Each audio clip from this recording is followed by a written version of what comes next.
Hey friends, welcome back to the channel. So here we are with part 2 of my massive book hauls. So we did part 1 last time and I had 17, I believe, vintage books. And today I wanted to go through all of the new books that I also picked up kind of between February and the beginning of March. So lots and lots of new books to add to the shelves here. And just an update on the shelves as well. I do have 2 new Billy bookshelves that I'll be setting up when I go on my vacation in April. So super excited for that. So happy I finally have some new shelves that I can set up. And other than that, it is Saturday evening. I couldn't be bothered to put on any makeup or do my hair or anything. So I've got my Pumpkin Queen sweater on with my glass of cranberry juice and a bag of Sour Patch watermelon slices. So this is real life here. My washer and dryer are going in the background, but wanted to get this video done and out for you guys because I know everybody loves the book hauls. And I have to say, I'm so excited for just about all of these books. I think I was in a particular mood when I was doing this bookshop because just about every single one of them has to do with ghosts and haunted houses and spirit mediums and all kinds of things. So super excited because we all know how much I love paranormal horror. So first up, I actually have quite a few books all in the same series, and I always tell myself, don't binge and buy the whole series. I always say that to myself, but they were at such a good price that I was like, you know what, I'm just gonna get them, because I checked the price of what they were on Amazon, and even to get the Kindle versions are more than double the price of what I got them on Book Outlet. So grabbed what they had there and hoping this is a good series. So let me know if you guys have ever read any of these. It's the Trad Street series by Karen White. Haven't read any from this author before, so hoping this is going to be good because I have quite a stack of her books here. So the whole series follows this girl named Melanie Middleton, and Melanie is a realtor, but she loves old historic homes, and Melanie can also see ghosts. So of course, when she's in her homes and everything, I don't know if she has a hand in like speaking to them and trying to help them move on, but I think that's a cool premise, being in realty and selling older homes, and you're also a spirit medium as well. So Melanie gets left a historical home in a will, and along with the historical home comes a housekeeper, a dog, and a whole host of spirits. And it says here, enter Jack Trentholm, a gorgeous writer. Now I hope this is not going to be too heavy with the romance because we all know how I feel about romance. But it says, a gorgeous writer obsessed with unsolved mysteries. He has reason to believe that diamonds from the Confederate treasury are hidden in the home. So he turns on the charm with Melanie, only to discover that he is the smitten one. It turns out Jack's search has caught the attention of a malevolent ghost. Now Jack and Melanie must unravel a mystery of passion, heartbreak, and even murder. So that's kind of where it starts. Melanie moves into this home, and the series goes on from there, where she's, you know, a real estate agent and dealing with these other historical homes. So this one is already one that I had on the shelf. I wanted to get book 1 before I read it. So this is The Girl on Laguerre Street, and we have The Guests on South Battery, and then The Strangers on Montague Street. And then there's a holiday edition. This is The Christmas Spirits of Trad Street. So I don't know about you guys, but I'm a sucker for old homes. And I always say, and we always laugh whenever Matthew and I are watching like ghost story shows or anything like that, because you have these people that, you know, all they've ever wanted their whole life is to move into an old historical home, and then they move in and they're really surprised and totally freaked out and everything that it's haunted. And it's like, dude, the house is like 100 years old at least, if not 150 years old. Like, it's gonna be haunted. There's no way it can't be. But I'm definitely one of those people too. If I ever won the lottery or came into some money, I would definitely buy an old historic home, probably my old historic home that I grew up in, and refurbish it. But I fully understand that those places are haunted, guaranteed. So hopefully Karen White's series is good, because I got a whole stack of her books here, so once I get through the first one, I will let you guys know how that one goes. And another one, so I held off. I was very tempted to buy more books in this particular series, but I held off. I was like, nope, you're just totally going to be overrunning them and you have no idea if you like it. So this is book 1 in the Lockwood and Co. series. It's called The Screaming Staircase by Jonathan Stroud.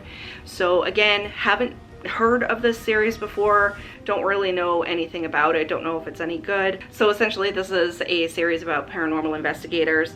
It says, meet Anthony Lockwood, his loyal, book-loving deputy George Cubbins, and their newest agent Lucy Carlisle. Together they must use their talents to keep you and themselves alive. So like I said, stopped at buying the first book. My used bookstore that I go to all the time has more of these, so I'm hoping to get to this one pretty soon because I want to see if I like the series and then I can pick up the rest of them. But by the cover, it looks like that this is probably going to be in Victorian times. I don't really know, I have no idea, but just by the artwork, I'm hoping that it is because I love gas lamp type horror, and I think that would be really cool to follow a group of paranormal investigators from back then. Sorry guys, my memory card ran out of space there, so if the angle is a bit different, I do apologize. So next up, I bought this book almost solely because of the cover. It's called Diaries of a Haunting by M. Verano, and this is a chunker of a book. It's about 600 pages, but the cover is absolutely beautiful. I'm a real sucker for these type images that are very Samara looking, coming out of the well from The Ring. You know, the young girls with the hair over their faces and everything. I think it's one of my favorite images from horror. It always gives me the EBGBs.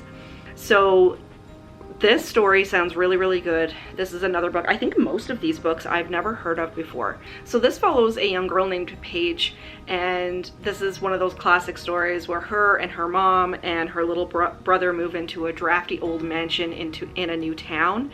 And of course, things start to happen almost immediately, so they start experiencing weird things in the house, and Paige takes it upon herself to uncover what's tormenting her family. But the deeper she digs, the clearer it all becomes. Whatever is in the house has no intention of backing down without a fight, and it's much more sinister, even possibly demonic, that Paige is dealing with here. So sounds fantastic. Like I said, haven't heard anything about this book before, haven't heard anything about this author. It's freaking huge, but I'm really, really hoping for a good creepy story and possibly something even demonic with this one. So super excited about this. It looks like I have a lot of ghost stories to read, which is great because I'm really in a ghost story kind of mood, but sounds fantastic. Love the cover, so I'll let you guys know how that one goes. And then this one is actually one that I have heard of before. I've seen it several times on Instagram, and from what I hear, it sounds really good. It's called The Woman in the Dark by Vanessa Shaw. So as soon as I saw this on Book Outlet, I snapped it up because it is getting some great reviews. So this is another one where we have a family that moves back to an old family home. So we have Patrick and Sarah, who are the parents, and Sarah has kind of spiraled into a deep depression, and to try to bring her out of it and try to get a new start, Patrick moves Sarah and their family to his childhood home. It says his once beautiful childhood home that's been standing empty for 15 years. And what really caught my attention about this one is that his ancestral home is now a murder house. So after his family lived there, there was a family that was brutally murdered. And so they've now moved back into the house. And of course, the townspeople are starting to talk about how the murder house is haunted. And I think I mentioned it on the last video as well. I love murder house stories, especially haunted murder houses. It's right up my alley. And of course, this family starts experiencing weird things. So the kids are having nightmares, strange writings appear on the wall, and creepy gifts suddenly arrive on the doorstep at odd hours. And Sarah can't shake the feeling that something isn't right. And that includes with her own husband. He's starting to change himself. and he's telling her stories about his perfect childhood, and suddenly things aren't adding up. So Sarah is kind of onto things, and it says, can she uncover the secrets of the murder house before another family is destroyed? So this sounds fantastic, right up my alley. Murder house story, can't get much better. So definitely excited to pick this one up for sure. And then we have a middle grade. So this is Ophelias Ghosts by Justina Ireland. So this is very much like a gas lamp spooky story kind of thing. And so we follow 12, I think she's 12, Ophelia Harrison. And this is taking place in 1922. So Ophelia's house gets burnt down, and she experiences also the loss of her father. So her and her mother have to move to Pittsburgh to stay with family that they barely know. They've lost everything they have.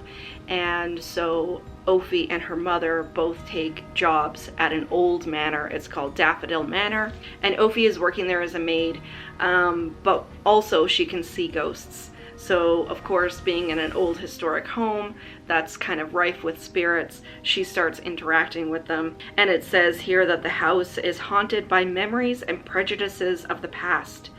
And as Ophi discovers, ghosts as well. Ghosts who have their own loves and hatreds and desires. Ghosts who have wronged others and who have been wronged themselves. So I think she's trying to figure out what it is that they want, what's keeping them there, all of that kind of thing. So definitely along the same lines as everything else in this haul, but really excited that this is a middle grade story, and it sounds like there's some racial overtones and stuff like that and prejudices that are wrapped into the story, which I also really love. So I've seen this one around, haven't heard much about it, but hoping that this one is going to be a good ghost story as well. And then we have a couple of books by Mary Downing Hahn. So the first one is Took, a ghost story. So this is about Daniel and his sister Erica, and again they move into a new city, into a new house, and the kids in the town are starting to talk about how that house is haunted by a witch who actually takes children. And of course Daniel doesn't believe any of it. He's very skeptical, but Erica starts behaving really strangely, and it says she withdraws further into herself, holding long conversations with her doll, and their parents grow increasingly unhappy in their new surroundings. And all of a sudden Erica goes missing, and Daniel is starting to believe this story of the witch, and he has to get his sister back because he thinks that she's been took or taken. So love stories by Mary Downing Hahn. She always does a great level of spooky, even though these are considered kid stories. So super excited for that. And here's another one that I love the cover of it. Totally spooky. I mean, look at that puppet. That's totally creepy. So this is a anthology of stories by Mary Downing Hahn, all of them creepy, I would expect. And it says on the back that she is at her eerie and unforgettable best in this collection of thrilling and chilling tales. And an afterword reveals sources of the author's inspiration, as well as tips for young writers. So that's fantastic, and I've read a couple of books that are anthologies, and then they put in kind of afterwards, either after each story or at the end of the book, that talks about the author's inspiration of where they came up with the idea. And I really love those kinds of books because it allows a little bit of behind the scenes. So definitely looking forward to this one. Super short, and of course these are kid stories as well. So another one for the Mary Downing Hahn collection. And then I also have two by Laura Purcell. So I personally haven't read any Laura Purcell, but I've seen her books often on other people's channels. Particularly Alex from The Bookish Report talks about her books a lot. She's very much into gaslamp horror, and that's the period that she writes in. So this one is called The Shape of Darkness. And this follows Agnes. And Agnes is a, what do they call it? A silhouette artist from back in Victorian days, and she's very much struggling through life. She's trying to make ends meet, and she starts discovering that one by one her clients that are sitting for her to get their portraits painted or their silhouettes painted are being targeted and killed, and she's trying to figure out who is targeting her clients, who's targeting her business, what does she have to do with any of this. So she enlists the help of a child spirit medium whose name is Pearl, and she's hoping that Pearl can connect with her clients who have died so they can figure out who is killing them and what Agnes has to do with all of these murders. So very much spooky and atmospheric with being gas lamp horror, but also has like a thriller and murder mystery wound in. So this one's not very long, very short. So excited to have some Laura Purcell finally for the collection. And then the other one I have, this is the one that I see around all the time, it's called The Silent Companions by Laura Purcell. And of course this takes place back in gas lamp times. So we're following Elsie, and Elsie is very recently widowed. So she was married to a young heir who had died, and she has now inherited his estate.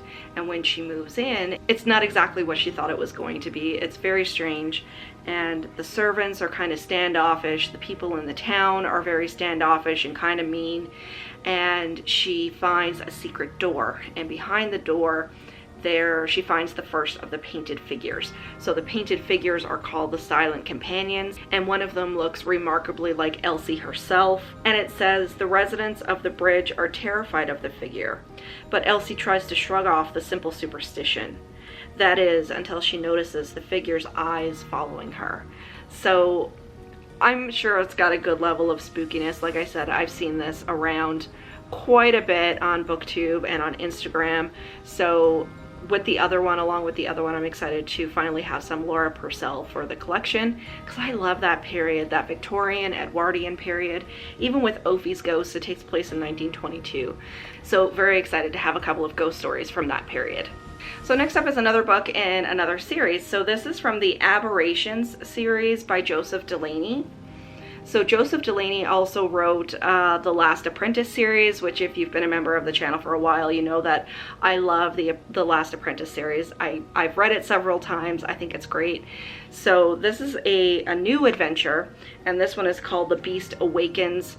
So essentially this is very much along the same lines as the other series. So basically there's a scary, spooky mist that has enveloped all of Britain, and anyone who is trapped in the mists either die or they're transformed into a beast. So we follow Crafty, and Crafty very unwillingly becomes an apprentice to this mysterious guild of Gatemancers. And it says, Crafty quickly discovers that it's not just the aberrations he should fear, and that he'll have to use all of his cunning to survive. So very much the same as Tom Ward becoming the apprentice of the spook. Now we have an apprentice to this group, this guild that fights dark aberrations, so different beasts that are kind of from this mist that's encapsulating Britain. So I'm hoping that this is going to be very much along the same lines as the other series, because I just love it, and I think Joseph Delaney's writing is fantastic, and it really captures you into the stories. So if you haven't read the Last Apprentice series, definitely go pick it up if you're into middle grade sort of spooky adventures, and I'll let you guys know how this series kind of matches up to the other one.